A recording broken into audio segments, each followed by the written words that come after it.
Nesse vídeo eu quero te mostrar como é possível estudar Direito Processual Civil em apenas 28 dias e conseguir um resultado muito favorável para o seu concurso público. O que eu fiz aqui? Eu peguei o edital do concurso do TJ do Rio de Janeiro, Tribunal de Justiça do Estado do Rio de Janeiro, que foi publicado em 2020.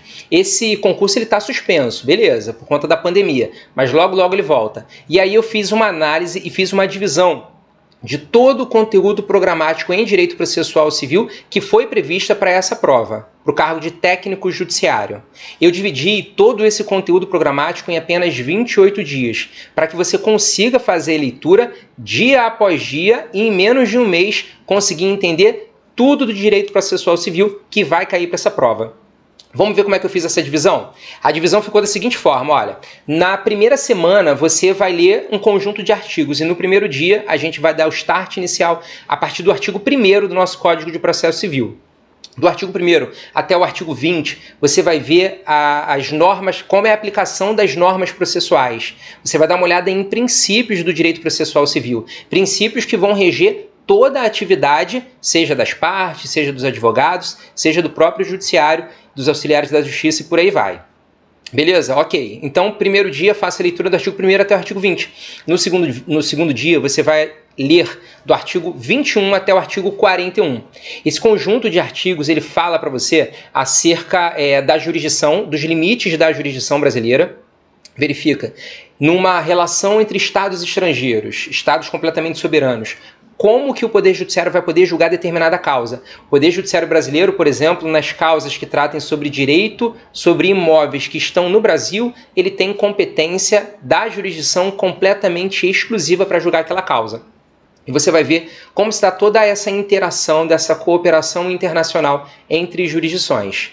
E aí no terceiro dia você vai analisar do artigo 42 ao artigo 66. Esse grande conjunto de artigos, eles tratam sobre as regras de competência. É a partir desse momento que você vai ter que fazer links com outras normas, por exemplo, a Constituição, mas que você vai entender como a gente define o juízo competente para julgar determinada causa.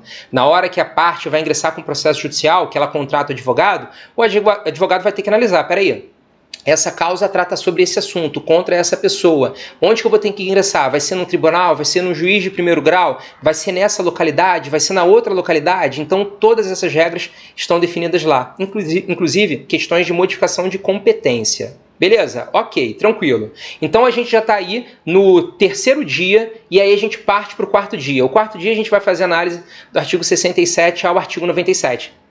67 fala da cooperação judiciária nacional, interna aqui dentro do Brasil, e depois a gente já inicia falando dos sujeitos do processo, com foco nas partes. E aí a gente verifica quem é aquela pessoa que vai ingressar no processo, se vai ser pessoa física, se vai ser pessoa jurídica, como vai se dar essa representação, e também a gente vai verificar dano processual que aquela parte, de repente, fez por conta da sua conduta dentro do processo, a litigância de má-fé. A gente vai ver também o ato atentatório à dignidade da justiça. São um grande conjunto de artigos, tem muitos incisos distribuídos nesses artigos, mas vale a pena você fazer a leitura deles por completo. E aí, sempre que tiver alguma dúvida, circule, né? Deixe destacado dentro do seu CPC impresso para que você possa lembrar dessas questões e depois você possa voltar até elas, né, para dirimir qualquer dúvida que tenha ficado. Lembra que a gente vai ter 28 dias para estudar essas normas. É a realização da leitura, realização também de questões, muita questão sempre para treinamento. E aí no quinto dia a gente inicia a parte do artigo 98 até o artigo 138. Esse conjunto de artigos eles vão falar também sobre as partes e fala principalmente acerca da atuação do advogado contratado pela parte e fala também do litisconsórcio.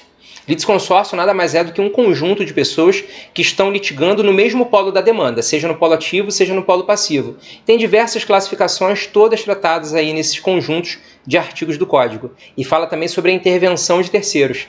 Imagina um terceiro que está voando lá em relação ao processo e ele é incluído de maneira forçada ou pelo seu próprio requerimento para ingressar dentro daquele processo. Tem o autor, tem o réu e entra um terceiro para discutir também aquela relação jurídica processual. Vai ser cabível por força desse conjunto de artigos até o artigo 138.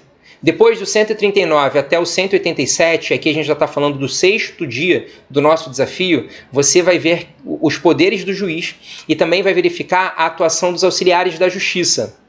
Vai falar do escrivão, do chefe de secretaria, do oficial de justiça, do mediador, do conciliador, do tradutor oficial. Essas pessoas são sujeitos completamente imparciais dentro do processo.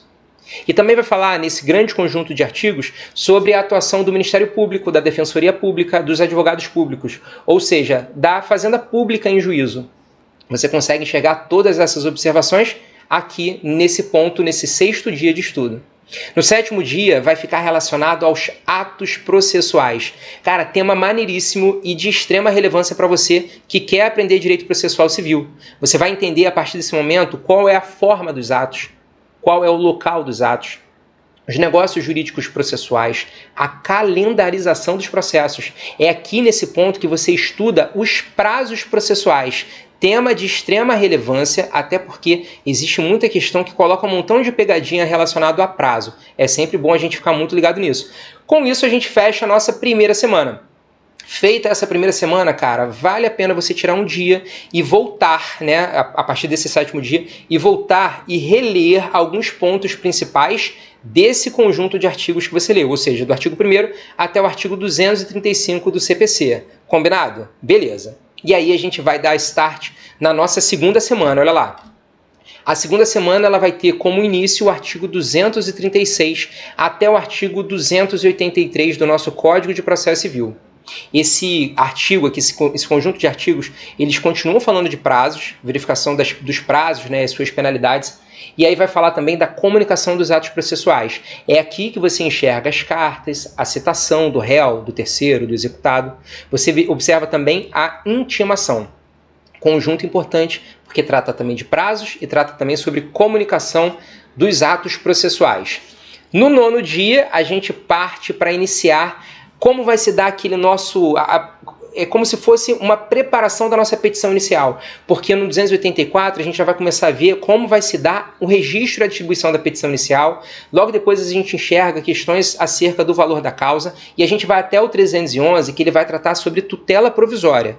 Do 294 ao 311 nós temos esse grande instituto chamado de tutela provisória. Rapaziada, por favor, não deixa de fazer leitura desses artigos. Por que eu tenho que ler? É para decorar? Não é para decorar. Decorar vai ser um reflexo de tanto que você vai ler, beleza, mas não é esse o foco que a gente quer. Eu quero que você entenda a construção completa do Código de Processo Civil até que chegue no seguinte momento, que você vai ler um artigo, sei lá, artigo 523, e você vai fazer uma relação com o artigo 312 do CPC. Você vai pegar artigos que estão esparsos em locais diferentes do código e vai fazer toda uma conexão. Isso aí vai ser importante para você entender o processo civil como um todo. Você não entende somente pequenos trechos. Você consegue enxergar a totalidade do nosso Código de Processo Civil e da nossa disciplina do direito processual. Combinado? Beleza. Então aí a gente parte então o 10º dia do 312 ao 346. Aqui é que a gente dá início efetivamente ao processo de conhecimento. Você vai verificar como a gente forma e como a gente suspende o processo nesse conjunto de artigos. Você vai observar a petição inicial, todos os seus requisitos, como deve ser feito aquele pedido, quais são as regras para os pedidos dentro do nosso processo. Vai verificar também a defesa do réu, que é chamada de contestação. Vai verificar a audiência de conciliação ou mediação, a revelia, a reconvenção. Nesse conjunto de artigos é importante porque você vai verificar um grande conjunto de atos unilaterais, por exemplo, a petição inicial, a contestação, a revelia, e você também vai verificar atos que são bilaterais ou plurilaterais, quando a gente observa aquela audiência de conciliação ou de mediação. Combinado? Beleza, então a gente vê também o artigo no 11º dia, do artigo 347 ao artigo 368. Aqui a gente vai começar a analisar como se dá a parte de saneamento do processo. O juiz verificando o ato de propositura da ação, a petição inicial e a contestação, ele observa que em determinadas situações ele já pode proferir julgamento. A gente começa a observar aqui nessa ponta. Então é possível que o juiz, nesse conjunto de artigos, ele já faça o quê? O julgamento antecipado daquele mérito, o julgamento daquela questão sem a necessidade de chamar para as provas. Só que aí, lá a partir do artigo 369 ao 404, a gente entra na fase de instrução probatória. A gente vai ver, na verdade, no 13º dia, que vai do 405 ao 441, e do 14º dia, do 442 ao 484 do CPC, esse grande conjunto de artigos que falam sobre as provas, tanto da audiência de instrução e julgamento, quanto as provas que são produzidas nessa audiência.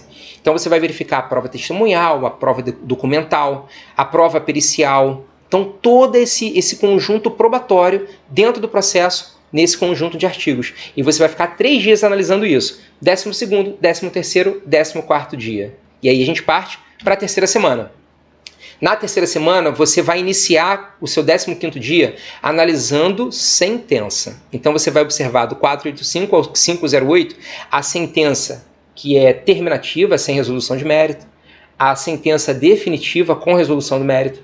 Você vai observar que essa sentença definitiva ela vai formar coisa julgada material e todas essas questões nesse conjunto de artigos. No 16º dia, olha só, ultrapassamos já essa metade, né? A gente já está na segunda metade do nosso desafio. No 16º dia, você vai ver do artigo 509 ao artigo 527. Esse grande conjunto de artigos vai falar sobre a liquidação da sentença e sobre o cumprimento da sentença. A gente encerra o cumprimento de sentença no dia seguinte, analisando no 17º dia, analisando do 528 ao 538. Artigos, né, do Código de Processo Civil. Então, até aqui, a gente leu praticamente todos os artigos, do artigo 1º ao artigo 538, todos eles. O nosso Código de Processo Civil tem 1072 artigos. Você vai ter que ler 538 no mínimo, porque ele vai tratar sobre essas normas processuais, sobre a jurisdição, sobre competência, sobre o direito de ação, sobre os sujeitos no processo, sobre os atos processuais, sobre o processo de conhecimento até chegar na sentença e o seu cumprimento. Coisa pra caramba, não é? É. Mas é essa coisa pra caramba que você vai ler, que você vai estudar, que vai garantir que você gabarite primeiro, né, aquelas questões de direito processual civil e como reflexo disso, cara, que você consiga a sua aprovação na prova do concurso público. Bom, a partir do 18º, você vai ler lá do artigo 932 ao 946. Esse conjunto de artigos eles vão tratar sobre a ordem dos processos no tribunal. Vai explicar principalmente o início das atividades que incumbem ao relator, ao desembargador relator dentro do tribunal. No 19º dia, você ingressa em recursos. E aí você vai analisar do 994 ao 1021, que trata sobre o agravo interno. Então, olha só, 994 você vai ver teoria geral dos recursos, depois você vai ver apelação, depois você vai ver agravo de instrumento e encerra no agravo interno. Dá uma descansada, porque aí no 20º dia você já começa a falar sobre embargos de declaração até embargos de divergência. Então você vai ver embargos de declaração, agravo ao recurso especial ou extraordinário, recurso especial ou extraordinário, recurso ordinário, embargos de divergência, todas essas informações terminando a parte efetivamente de legislação do nosso código. Porque no último dia, né, no 21º dia, né, no último dia dessa terceira semana, você vai analisar do 1045 a 1071, que vai falar sobre essas regras de transição, disposições finais e transitórias do nosso CPC. Aí aqui a gente encerra a CPC. Para essa prova que eu falei para vocês, do TJ do Rio de Janeiro, foi até aí a parte de CPC. Ele pulou, portanto, a parte de jurisdição voluntária e pulou também a parte de execução. Também pulou alguns institutos que trazem a força da jurisprudência, que trazem decisões repetitivas, como, por exemplo, um incidente de resolução de demanda repetitiva, um incidente de assunção de competência. Isso aí não foi cobrado diretamente para esse edital, mas pode ser que para o seu edital, para a sua prova seja. E é por isso que eu te faço convite. Se tiver alguma informação relevante que você queira daqui do seu edital, manda para mim que eu vou ter o maior prazer em fazer essa distribuição aí desses artigos, desse conteúdo dentro desses dias para um desafio de leitura. Bom, vamos para a última semana então? Na última semana, a gente tem lá que no 22º dia você faz a leitura da Lei do Processo Eletrônico. Depois, 23º dia, né, no dia seguinte, você lê a ação popular. No outro dia, a ação civil pública. Depois, o mandado de segurança. Depois, os artigos 1º ao 26, que tratam do juizado especial civil, na Lei 9.099 de 95. E aí no 27º dia você continua fazendo a leitura do Juizado Especial Cível do 27º ao 59. Foi? E aí para encerrar a gente fala sobre os juizados fazendários. Pessoal, é bastante coisa, eu sei que é bastante coisa, mas vai valer a pena para você? Vai valer muito a pena. Então pega todo esse material, anota, deixa ele todo separadinho, faz a leitura rotineira, não deixa nenhum dia de fazer leitura do Código de Processo Civil para você fazer uma concatenação de todas aquelas informações, para que você consiga entender toda a sistemática de construção da Lei 13.105 de 2015, que é o nosso CPC, para que você consiga entender como o nosso CPC vai conversar com outras normas, como, por exemplo, a Lei da Ação Civil Pública, da Ação Popular, do Mandado de Segurança, dos juizados e tudo mais. Combinado, então? Então fica aqui a nossa dica, 28 dias de desafio de leitura de todos os artigos que serão cobrados e legislação para a prova do concurso do TJRJ, Tribunal de Justiça do Estado do Rio de Janeiro. Se tiver alguma dúvida acerca disso, me manda. Se tiver algum edital para analisar, me manda também que eu faço um outro desafio. Para as próximas vezes eu vou fazer também desafios menores, desafios onde a gente vai ler um grande conjunto de legislação em menor tempo. A gente consegue inclusive fazer um desafio de leitura de 7 dias. Topa fazer isso comigo? Então vamos lá. Eu sou o professor Rafael Campos e te vejo na próxima.